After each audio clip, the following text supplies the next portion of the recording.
bihi ajma'in. Subhanaka la ilma lana illa ma 'allamtana innaka antal alimul hakim. Baik, kita lanjut kajian Sunan Imam At-Tirmidzi, hadis atau mengupas kalam-kalam Sayyidina Muhammadin sallallahu alaihi wasallam.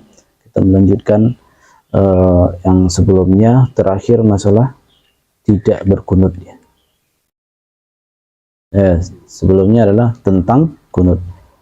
Jadi udah, kalau kita review lagi bahwa hadis kunut itu sahih, hadis doa kunut itu sahih.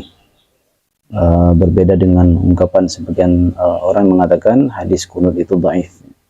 Sebab hadis kunut yang kita pakai itu adalah hadis kunut riwayat Imam Tirmidzi, hadis kunut riwayat Sahih Muslim, ya tentunya sahih riwayatnya. Kemudian hadis riwayat Imam Tirmidzi ini, Imam Tirmidzi mengatakan hadisnya hasanun sahihun. Kemudian judulnya pun adalah kunut dalam salat subuh.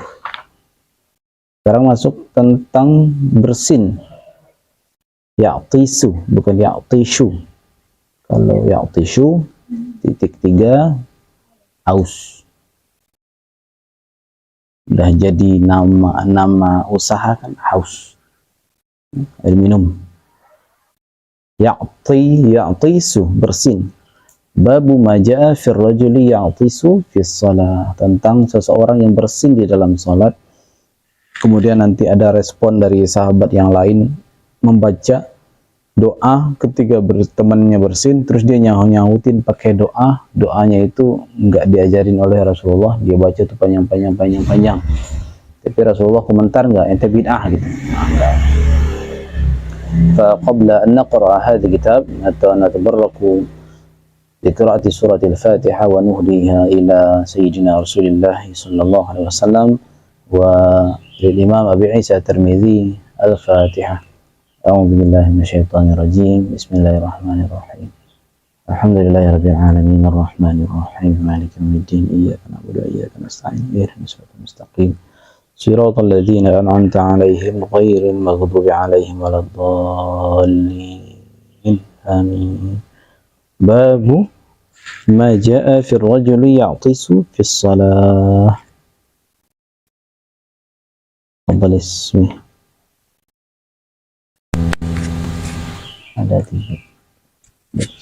بسم الله الرحمن الرحيم. باب ما جاء في الرجل يعطس في الصلاة. وبه إليه قال حدثنا قتيبة قال حدثنا رفاعة بن يحيى ابن عبد الله بن رفاعة بن رافع الزرقي عن عم أبيه معاذ بن رفاعة عن أبيه قال صليت خلف رسول الله صلى الله عليه وسلم فعطشت فقلت الحمد لله حمدا كثيرا طيبا مباركا فيه مباركا عليه كما يحب ربنا ويرضى. فلما صلى رسول الله صلى الله عليه وسلم انصرف فقال من المتكلم في الصلاة؟ فلم يتكلم أحد ثم قالها الثانية من المتكلم في الصلاة؟ فلم يتكلم أحد ثم قالها الثالثة من المتكلم في الصلاة؟ فقال رفاعة بن رافع بن عفراء أنا يا رسول الله. قال كيف قلت؟ قال قلت الحمد لله حمدا كثيرا طيبا مباركا فيه مباركا عليه كما يحب ربنا ويرضى. فقال النبي صلى الله عليه وسلم والذي نفسي بيده لقد ابتدرها 37 ملكا أيهم يصعد بها. قال وفي الباب عن أنس ووائل بن حجر وعامر بن ربيعة. قال أبو عيسى حديث رفاعة حديث حسن وكأن هذا الحديث عند بعض أهل العلم أنه في التطوع لأن غير واحد من التابعين قالوا إذا عطس الرجل في الصلاة المكتوبة إنما يحمد الله في نفسه ولم يوسعه في أكثر من ذلك.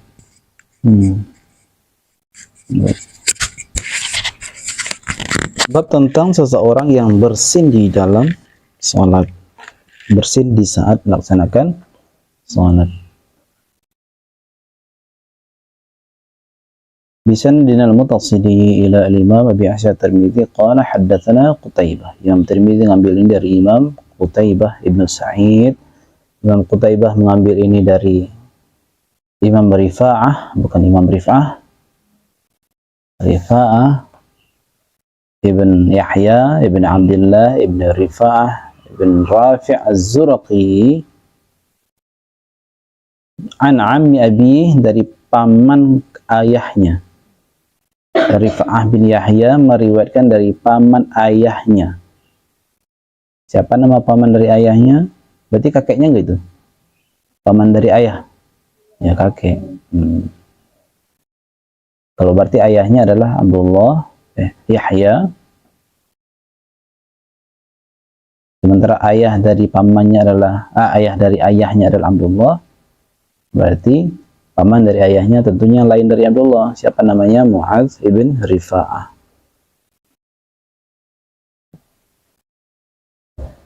Kemudian Mu'adz ibn Rifa'ah meriwayatkan dari ayahnya lagi. Siapa? Rifa'ah ibn Rafi' radhiyallahu ta'ala anhu. Rifa'ah bin Rafi'. Rifa'ah ibn Rafi' adalah sahabat Rasulullah sallallahu alaihi wasallam. Qala, beliau berkata, "Shallaitu khalfa Rasulillah sallallahu alaihi wasallam." Suatu kali aku pernah salat di belakang Rasulullah sallallahu alaihi wasallam. Ini maksudnya apa nih? Rasulullah lagi duduk, terus beliau belakang salat.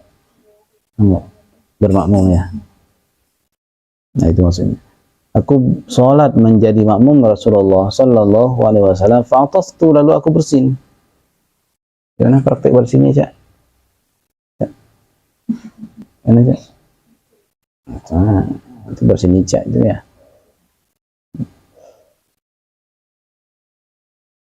Ya, bersin bisa sholat. Ada kan orang yang kesehariannya kalem, pas bersin keras banget, ya kan? Ada orang yang kesehariannya itu laki-laki kayak jantan banget, sangar, pas bersin anjing. Ada, saya pernah lihat orang begitu. Lanjut ya. Akhirnya aku bersin, fakultu, lagi sholat nih ya, aku bersin, lalu aku membaca alhamdulillahi hamdan katsiran tayyiban mubarakan fih mubarakan alaih.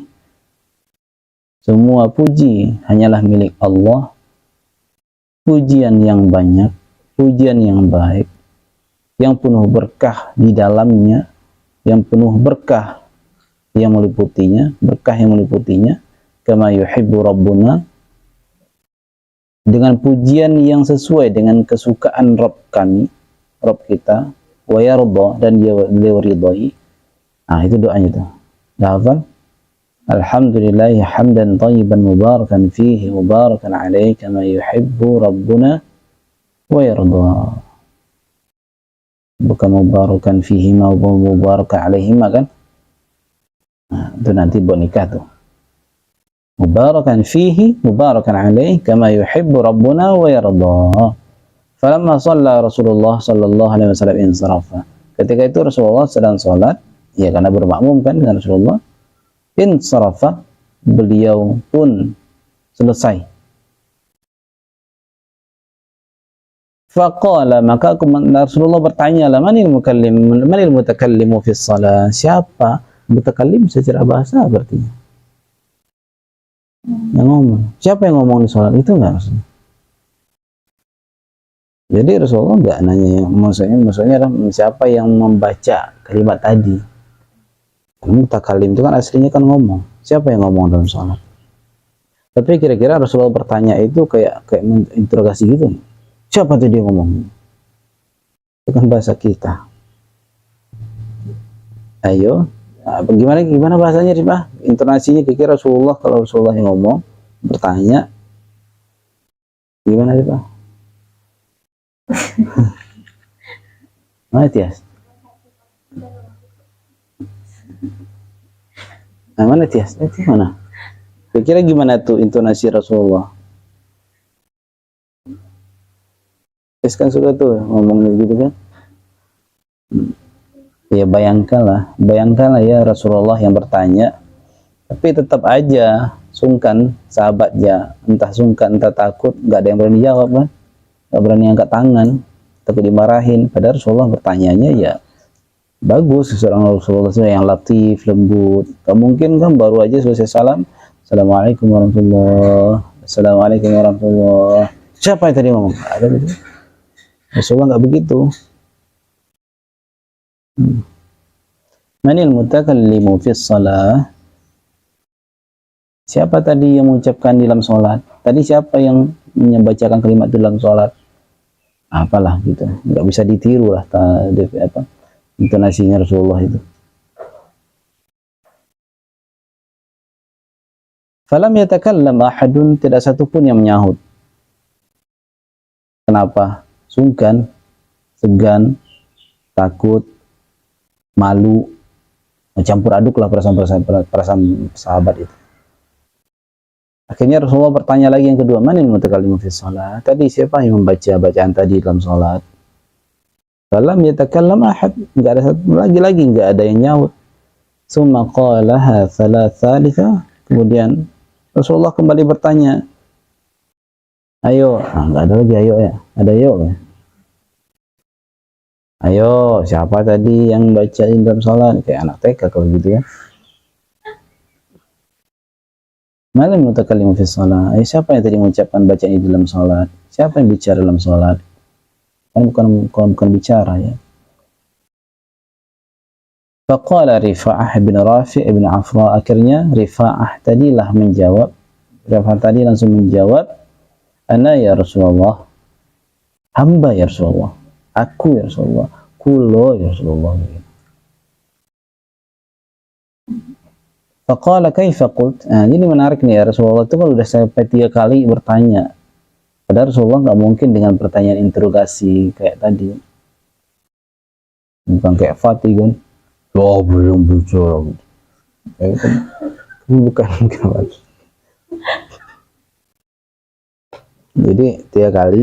Jadi Rasulullah itu pelannya diseganin, kerasnya ditakutin Rasulullah itu. Kalau lagi tegas takut. Kalau pelan segen, dia khawatir mau dimarahin gitu kan. Ternyata Rasulullah tanya lagi, kaifa qul, coba gimana tadi kalimatnya? Nah gitu, gimana tadi kalimatnya? Kaifa qul? Faqala qultu, yang kubaca tadi Rasulullah, alhamdulillah hamdan katsiran thayyiban mubarakan fihi mubarakan alaihi kama yuhibbu rabbuna wa yarda. Ini ijazah dari sahabat, turun-temurun sampai tabi'in, turun-temurun dari murid-muridnya sampai ke kita tuh. Dulu yang ngaji-ngaji hadis disampaikan, kalau Rifa'ah sama Kiai Haji Mustafa Yakub, sampailah riwayat ini, itu diriwayatkan. Jadi kalau Rifa'ah lagi tidur dulu pas ngaji, itu dihafalin doa ini. Ini doa, salah satu bentuk doa bersin. Ya. Ada juga yang mengatakan ini doa, ada riwayat lain, dia itu bersihnya ketika i'tidal. Ketika i'tidal, ruku, sami Allahu liman hamidah, ruku, bersin. Mestinya bacaan i'tidal apa? Rabbana walakal hamd. Dia ubah bacaannya, bacaan seperti ini. Entah dia membaca ini karena bersinnya kah, atau doa i'tidalnya yang dia gubah sedikit. Hadis lain ini bab i'tidal. Tapi kalau kita gabung dua-duanya, ya boleh-boleh aja. Tapi kalau hadis lain lagi yang khusus tentang bersin, secara umum tidak bersin dalam sholat, tapi bersin gitu aja, yarhamukallah. Tapi bagi yang nyaut, tapi si yang bersin tetap alhamdulillah. Tapi ini ditambahin. Jadi kalau kita gabung riwayat ini dengan riwayat yang lain, ini adalah seorang sahabat ini bersinnya saat i'tidal, sami Allahu liman hamidah, bersin. Nah bersin, kemudian beliau membaca doa ini. Semestinya alhamdulillah aja, dia tambahin. Nah, dia tambahin di dalam sholat, dia tambahinnya di dalam sholat. Diprotes enggak Rasulullah? Kamu ini ngarang-ngarang, kamu ini bid'ah, ini kan lagi sholat gitu kan. Doa yang kuajarkan kan bukan begitu. Rasulullah ngomong gitu. Rasulullah malah pengen Coba gimana tadi kamu bacanya? Alhamdulillahi hamdan katsiran thayyiban mubarakan fihi mubarakan alaihi kama yuhibbu rabbuna wa yarda. Nah, kita anggaplah riwayat yang lain ini adalah ini doa untuk i'tidal. Anggaplah ini doa untuk i'tidal. I'tidal bacaan biasanya apa? Rabbana walakal hamdu. Atau Rabbana walakal hamdu mil'us samawati wa mil'ul ardi wa mil'u ma syi'ta min syai'in ba'du. Lalu datanglah sahabat Rifa'ah membuat doa bentuk lain. Nah, pemberi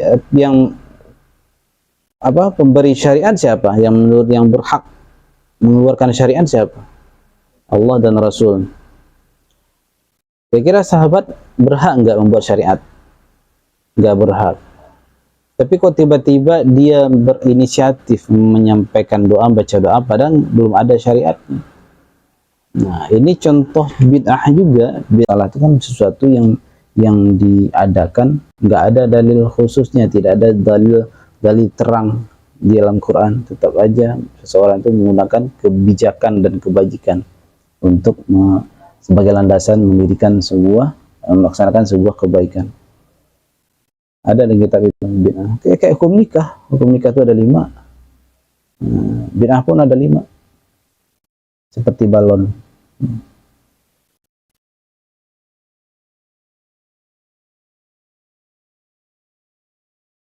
Jadi kita mau perspektif apa nih? Mau jadiin doa yang panjang ini doa untuk si bersin, si orang bersin, untuk doa bersin, boleh. Bolehkah di luar sholat? Ya semestinya begitu. Bolehkah dalam sholat? Ya boleh, ini dalilnya.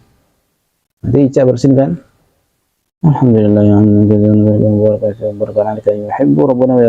ini menariknya begini nih. Kalau kita bersin, mau nggak kita baca jahar ini kalimatnya? Di sholat nih jamaah. Jadi bersin. Tiba-tiba Ica bicara ngomong aja di ayat Alhamdulillah hamdan katsiran thayyiban mubarakan fihi mubarakan alaihi kama yuhibbu rabbuna wa yarda. Coba dijawab sama Nifa.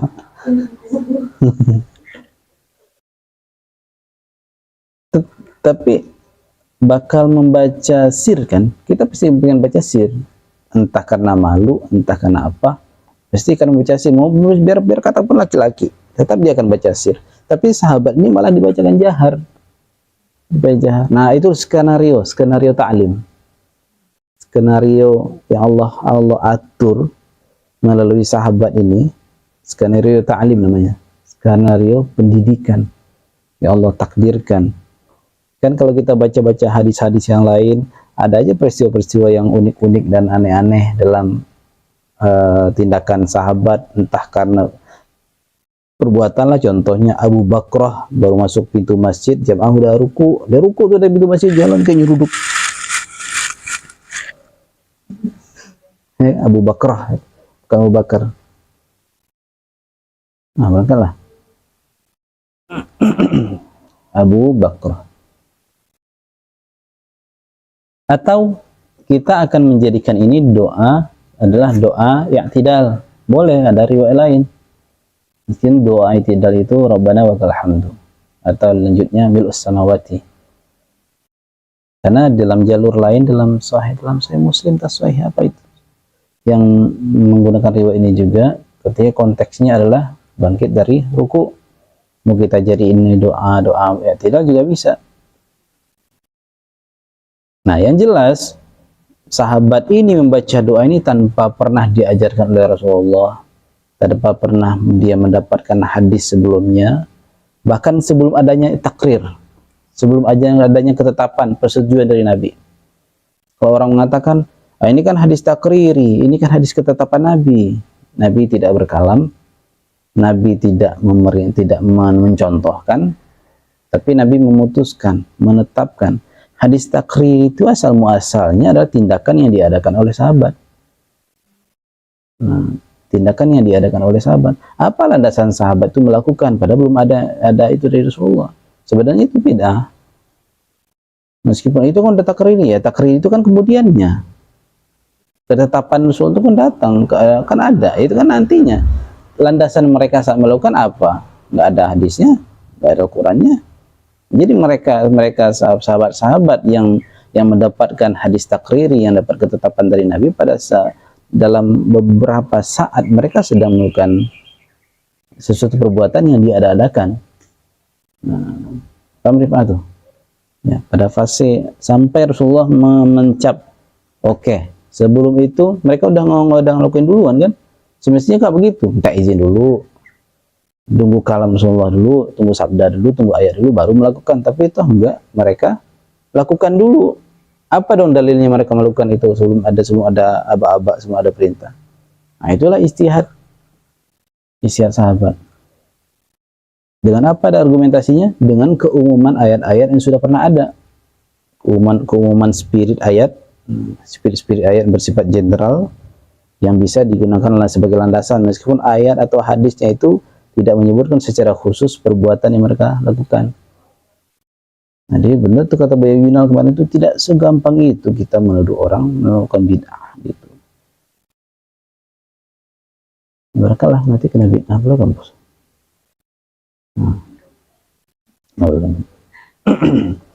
Akhirnya apa komentar Rasulullah sallallahu alaihi wasallam? Qala Nabi sallallahu alaihi wasallam, "Walladzi nafsi biyadihi laqad ibtadaraha bid'atun wa thalathuna malakan ayyuhum yas'adu biha." Apa kata Rasulullah? Demi jiwaku yang berada yang digenggaman di tangan Allah Subhanahu wa taala, ada sekitar 30-an malaikat yang berlomba-lomba untuk mengangkat amalmu tadi. Mana yang lebih dulu naik membawa amalan itu. Jadi bid'ah, jadi ternyata malaikat pun punya selera amalan yang nggak dicontohin itu. Berselera malaikat kan. Berarti malaikat itu menunggu sabda Rasulullah nggak untuk mengangkatnya tadi? Oh, enggak. Kan Rasulullah bertanya kemudian. Malaikat itu berlomba-lomba ketika sahabat ini membaca dulu, belum ada persetujuan Rasulullah. Malaikat udah berlomba-lomba mengambil amalan itu. Mestinya kan malaikat tunggu sabda Rasulullah dulu, sahih enggak ini, biar enggak bid'ah nih, baru kita angkat. Enggak, mereka udah angkat duluan kan. Enggak ada tuh ditungguin sama malaikat. Malaikat aja tahu mana yang bid'ah, mana yang enggak. Nah, ya harus tahu lah. Kasih tahu malaikat.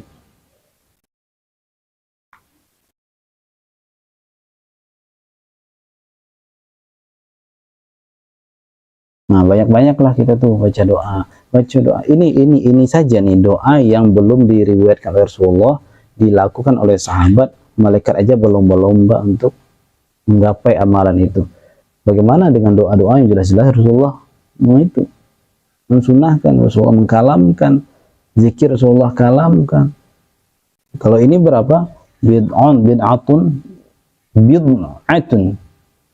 30-an malaikat. Kalau yang sudah diijazahkan Rasulullah langsung, dikira banyak kan? Ya lebih banyak lagi. Nah, itu. Bersin di dalam sholat tidak membatalkan sholat, ya. Bersin dalam sholat tidak membatalkan sholat, kecuali kalau bersihnya itu diiringi dengan kalimat bersin yang dikasih variasinya. Bersin ember pakai ada bersin orang pakai aksesoris ya. Nah, itu model gitu tuh. Betul kejadian misalnya begitu contohnya, bersin bikin kalimat. Nah, betul bersinnya bid'ah begitu tuh. Ya, betul kan pakai shin kan? Ashanti. Nah, itu ya Laila. Itu Laila Muhsinah. Bersin Laila. Batal itu. Hah? Majnun itu. Ada dajari ya.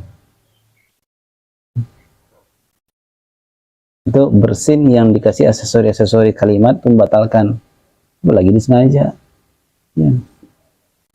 Yes. Nah, ada aja bersin gitu. Yes. Gitu. Batal sholatnya. Yang paling enak tuh bersin akan pakai nama Aisyah.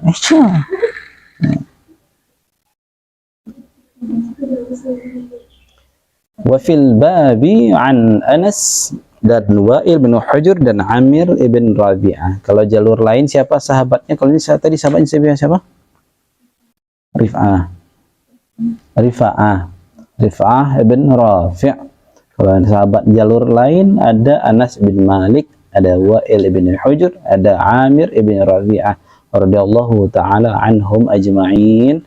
Apa komentar Imam At-Tirmidzi mengenai kualitas hadis ini? Hadis Rifa'ah ini statusnya, kualitasnya oke lah gitu kan. Ya. Dianjurkan baca doa ini. Ya. Ini ijazahnya langsung. Bacalah qabil itu. Ya. Nah, ternyata dalam Imam Bukhari, ternyata riwayat yang tadi itu, yang kasus masalah orang sahabat ini membaca doa ini ketika bangkit dari ruku. Ternyata beliau juga orangnya itu Rifa'ah bin Rafi' dalam Sahih Imam Tirmidzi itu ada redaksinya, kunna nusalli yauman wara'an Nabi sallallahu alaihi wasallam, kami satu kali salat di belakang Nabi Muhammad sallallahu alaihi wasallam, falamma rafa'a ra'sahu min ar-rak'ah qala sami'allahu liman hamidah, ketika Rasulullah i'tidal beliau membaca sami'allahu liman hamidah, lalu tiba-tiba ada yang nyaut di belakang, Rabbana walakal hamdu hamdan katsiran thayyiban mubarakan fih. Disambut bacaannya begitu. Falaman sarafa, ketika Rasulullah selesai salat, mana yang mutakallim? Siapa yang ngucapin tadi kalimat tadi? Nah, kalau di Sahih Bukhari tidak disebutin sebabnya kenapa dia membaca begitu. Kalau dalam Sunan Imam Tirmidzi disebutkan karena bersin. Nah. Terus bolehkah kita jamaah lain baca yarhamukallah di sholat? Wallahu a'lam. Allah a'lam boleh nggak bacanya? Jawaban Allah a'lam itu jawaban pelari ya. Allah a'lam. Lari dengan cara santun, bacalah Allah a'lam. Lari dari jawaban biar apa? Menjaga wibawa. Nah, bacalah Allah a'lam. Coba kalau jawab nggak tahu kan kesannya gimana gitu. Baca wallahu a'lam. Dia lari yang syar'i begitu tuh. Wallahu a'lam. Jadi kalau doa yarhamukallah ya. Jadi untuk keluar dari polemik dikhawatirkan itu adalah kalam-kalam doa di luar sholat, di luar tempatnya. Dikhawatirkan kalimat yarhamukallah tidak dianggap berkata-kata. Nanti sholatnya bisa batal misalnya, maka jalan-jalan keluarnya dalam hati aja doanya. Jadi enggak mesti kan kata-kata yarhamukallah atau rahimakallah itu adalah untuk orang yang wafat. Kan ada kesannya kalau untuk orang yang udah meninggal bacanya rahimakallah, rahimahullah. Kalau orang masih hidup hafizahullah. Kan begitu. Enggak mesti gitu. Orang yang hidup kan butuh rahmat juga. Enggak semua wafat, orang hidup juga butuh rahmat. Jadi kalau ada orang hidup yang terhormat, yang kami hormati, Buya Aldomi Putra rahimahullah, boleh. Jemaah yang nggak ngerti ngeprotes, Aldomi masih hidup. Aldo jawab, ini udah mati duluan, mutu qabla anta mutu. Udah mati sebelum mati gitu. Ya boleh. Apa dalilnya bahwa rahimahullah, yarhamuhullah itu juga boleh untuk orang hidup? Itu orang bersin, kita doain dia ngelimat gitu. Nah, orang bersin itu orang mati. Mati 3 detik. Ya, emang definisi mati itu apa sih gitu kan? Itu masalahnya. Rahimahullah nggak mesti orang yang udah wafat, orang hidup juga boleh. Nah, coba tuh kalau ada apa namanya pembacara, cobalah bikin kreasi. Dia cuma hafizahullah, kalau boleh tambahin hafizahullah wa rahimah, rahimahullah wa hafizah. Tapi takut kan ngomong itu, karena adatnya rahimakallah, rahimahullah itu buat orang wafat. Takut kan nanti dibilangin apa lagi, dimarahin gitu. Dia masih hidup gitu. Ya boleh silakan rahimahullah. Gak ada yang protes, baca aja. Coba orang bersin jawabnya apa gitu. Dia baca alhamdulillah, tuh kita dengar baca apa? Yarhamukallah, rahimakallah. Masih hidup kan orang bersin? Masih hidup, boleh yarhamukallah itu untuk orang hidup. Karena hadzal hadits 'inda ba'dhi ahli al-'ilmi annahu fi at-tatawwu'. Seakan-akan menurut sebahagian ahli ilmu ini konteksnya adalah sholat sunat bukan sholat wajib. Ada yang mengatakan begitu, tapi dikomentarin lah oleh para ulama, nggak ada keterangan begitu di hadisnya, nggak ada indikator begitu loh. Di zahir hadisnya nggak ada penjelasan ini sholat wajib, ini sholat sunat, nggak ada. Nggak di hadis itu kami sholat sunat bukan Rasulullah, nggak ada kan? Ternyata di lain juga nggak ngomong gitu. Karena ghair wahid min at-tabi'in qalu, karena kenapa bisa muncul ungkapan penjelasan ini sholat konteksnya sholat sunat, karena ada sebagian dari tabi'in maka mengatakan apabila seseorang bersin di dalam sholat wajib, ada kata kaitnya sholat wajib, innama yahmadullah fi nafsi, cukup dia hanya memuji Allah di dalam dirinya, yarhamuka alhamdulillah fi nafsi, jadi baca dalam hati ya. Walam yuwassi'u fi aktsar min dzalik, enggak menambahin lagi. Sholat wajib katanya. Berarti kalau boleh tambahin berarti sholat sunat berarti ya, gitu kesimpulannya. Kenapa dia mengatakan bacaan yang panjang tadi itu kalau dia sholat sunat, kalau sholat wajib baca alhamdulillah dalam hati, tidak menambah-nambahin kalimat. Nah, itu kan pandangan sebahagian tabi'in. Yang jelas redaksi hadisnya tidak ada mengarah ke sholat sunat atau sholat wajib. Next, fi babu maja'a fi naskhil kalami fi sholat ilma. Bismillahirrahmanirrahim. Babu binashil kalami fi sholat.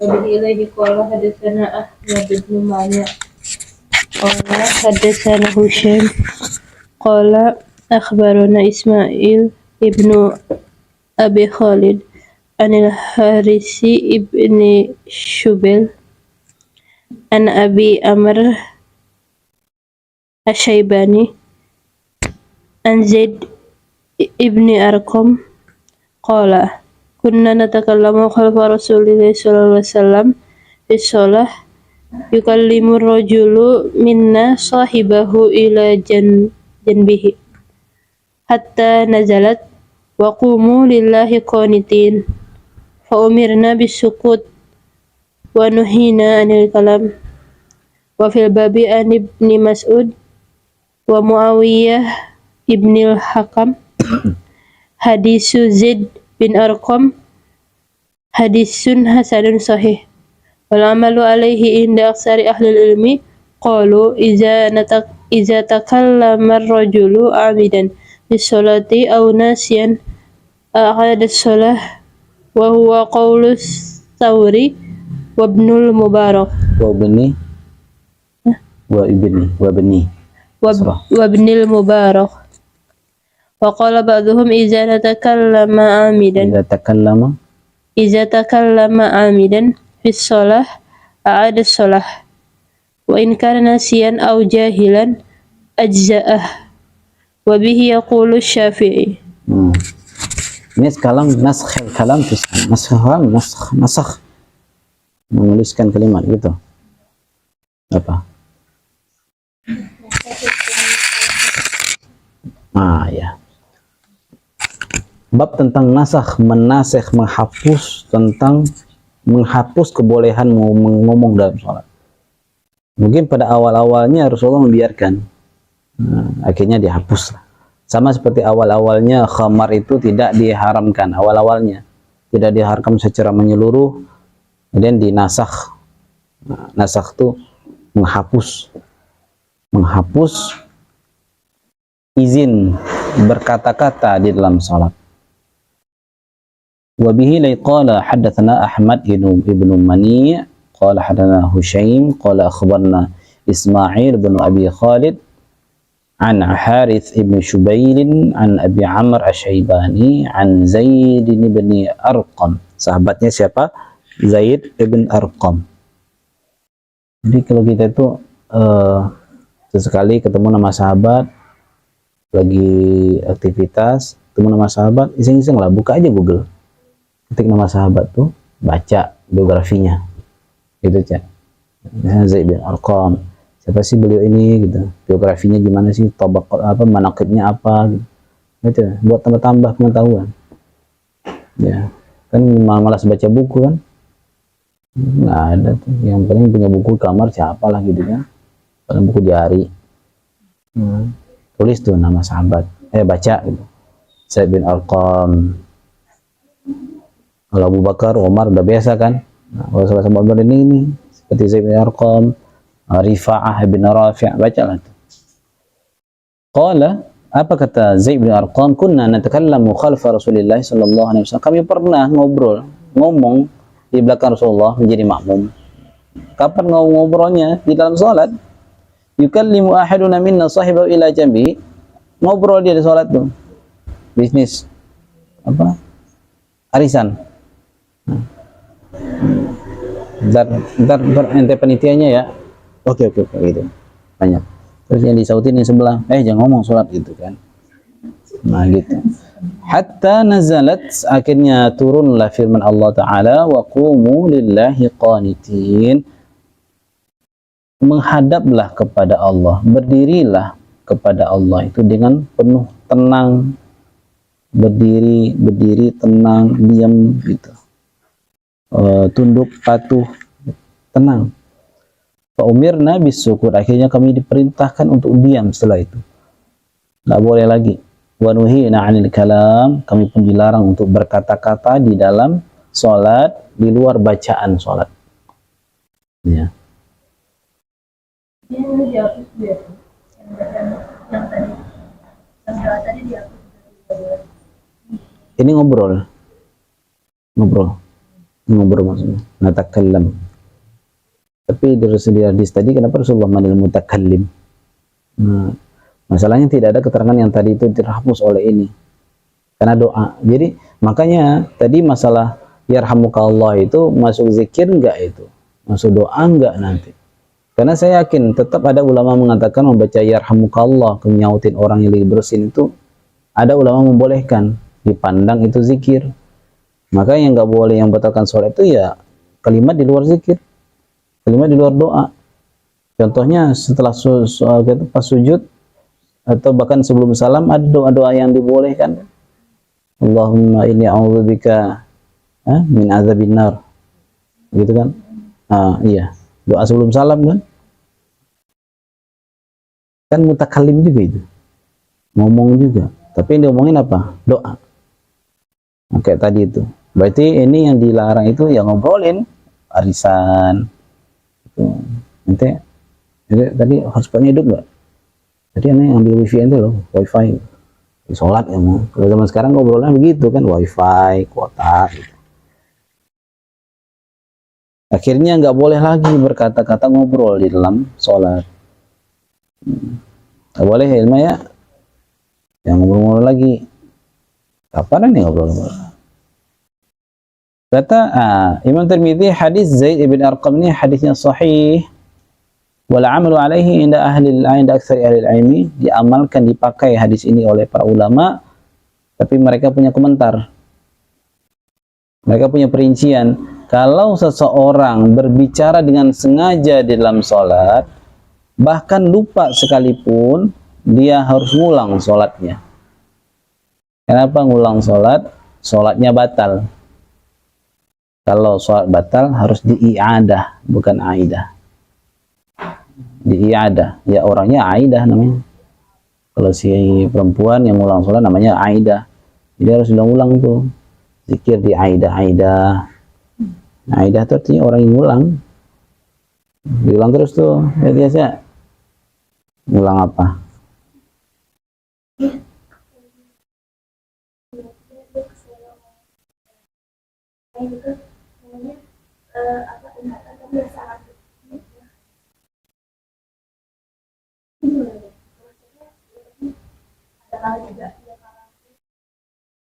Itu udah termasuk kalam mafhum, kalam yang difahami itu.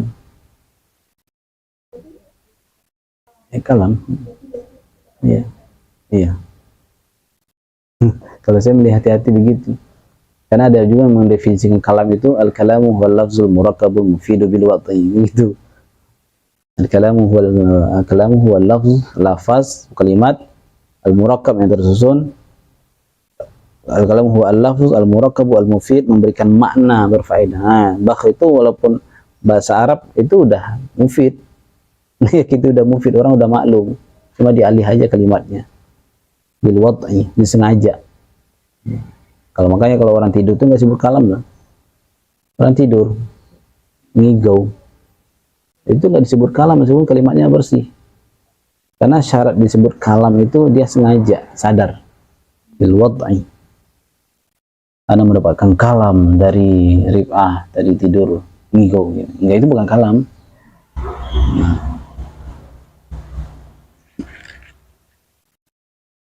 Jadi apa yang ngomong sengaja dan lupa sholatnya harus diulang, itu mazhabnya Imam Sufyan, Imam Abdullah bin Mubarak dan Ahlul Kufah lainnya.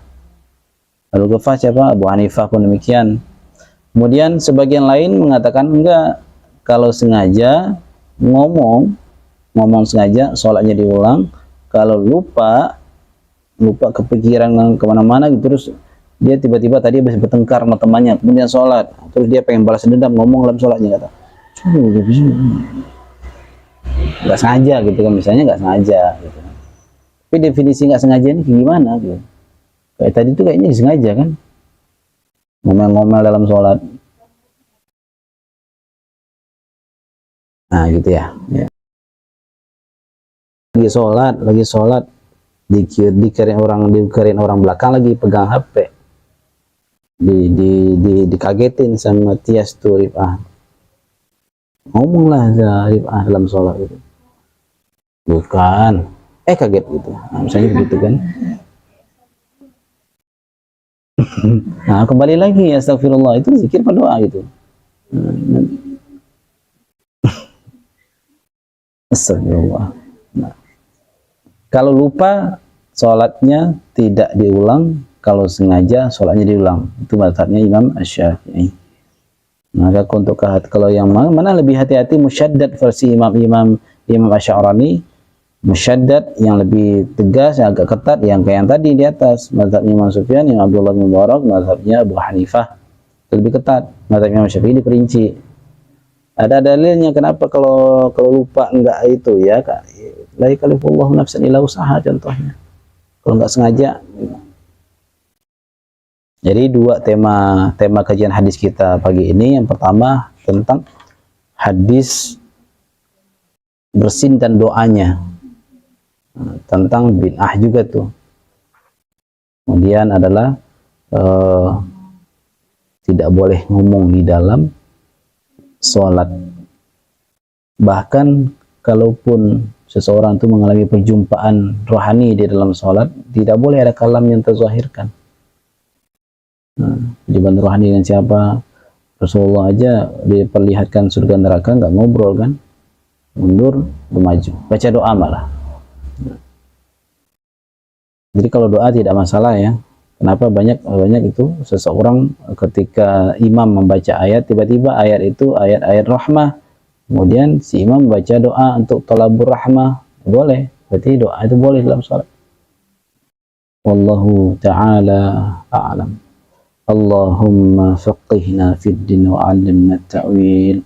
Allahumma yassir lana an na'mala bima 'allamtana wa bima 'allamana habibukal Mustafa Muhammadun sallallahu alaihi wasallam. Allahumma habbib ilaina sunnanal Mustafa. Allahumma habbib ilaina ahadithal Mustafa.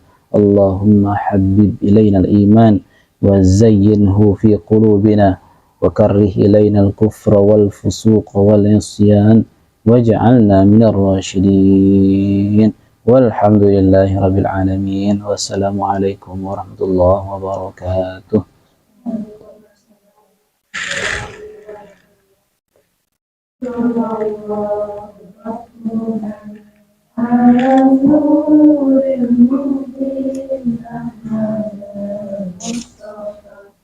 سيدي وسلم